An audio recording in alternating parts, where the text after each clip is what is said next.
Doctor মুখ্যমন্ত্ৰী কেন্দ্ৰীয় আমাৰ মন্ত্ৰী সকলোৰে শ্ৰদ্ধাৰ আদৰৰ আমাৰ প্ৰাক্তন ৰাজ্যিক সভাপতি সৰ্বানন্দ সোণোৱাল ডাঙৰে আহি পাইছে।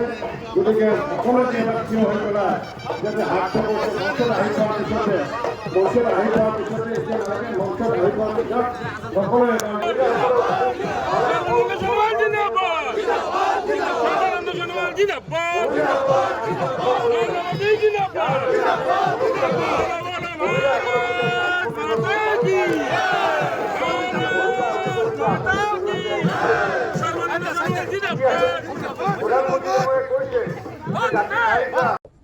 ভাল লাগিলে আৰু কথাবিলাকতো স্পষ্ট হৈছে কাৰণ প্ৰথম পৰ্যায়ৰ নিৰ্বাচনতো আমাৰ বিজেপি এজিপি আমাৰ মিত্ৰ জোঁটৰ প্ৰাৰ্থীসকলকে ৰাইজে আঁকোৱালি লৈছে।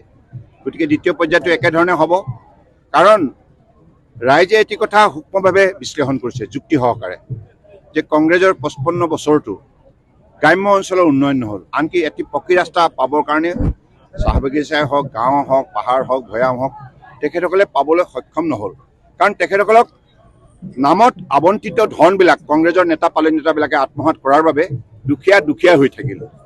শ্লোগানৰ মাজত তেখেতসকলৰ প্ৰতিশ্ৰুতিবিলাক সীমাবদ্ধ হৈ থাকিল। ইয়াক বাস্তৱায়িত কৰাৰ বাবে আন্তৰিকতাৰে সততাৰে সুশাসন ব্যৱস্থাৰ যোগেদি কেতিয়াও ৰূপায়ণ নকৰিলে।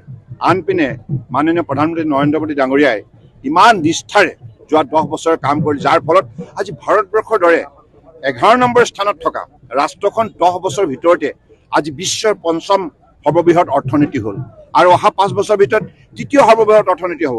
আৰু পৃথিৱীৰ সকলো বিত্তীয় সংস্থাই ডাঙৰ যিবিলাক ক্ৰিটিক আছে বিশ্বৰ, মই কেৱল ভাৰতবৰ্ষ বুলি কোৱা নাই, তেখেতসকলে একেমুখে স্বীকাৰ কৰিছে India is the fastest growing economy in the world under the dynamic leadership of honourable prime minister Narendra Modiji.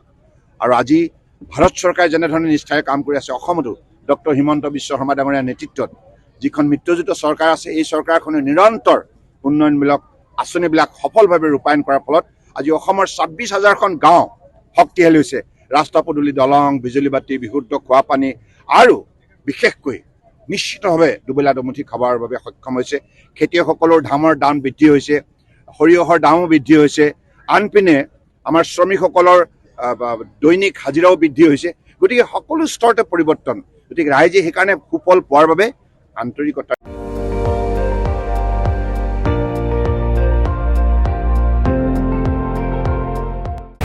আপুনি চাই আছে ND24 সৰ্বশ্ৰেষ্ঠ নহয় সৰ্বোত্তমৰ দৌৰ।